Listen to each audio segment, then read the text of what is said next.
J'aime à dire que, alors il y a probablement des parents qui sont là, j'aime à dire que on porte un enfant comme on porte un projet.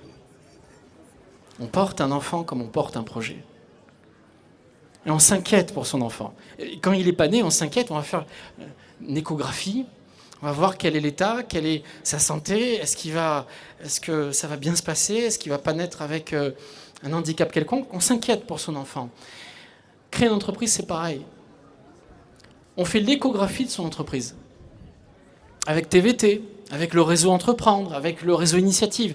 On fait l'échographie de son entreprise et en même temps, on fait l'échographie de soi.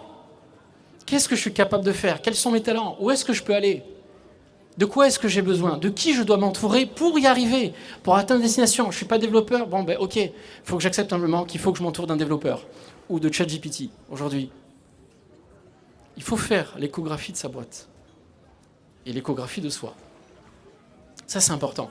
Et je pense aussi à autre chose, c'est que vous savez quel est le point commun entre le marin du XVe siècle et l'astronaute aujourd'hui? Vous avez à peu près entre 3 et 7 cm qui les séparent de la mort. Donc le marin à l'époque partait en Atlantique découvrir les Amériques, il y avait 7 cm d'épaisseur de bois. Aujourd'hui, c'est à peu près 1 cm de titane qui les sépare de la mort.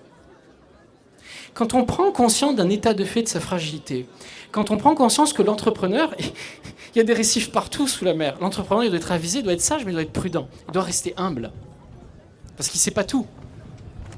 Donc il doit être conscient de sa fragilité, de sa petitesse. Et à partir de là, prendre de meilleures décisions.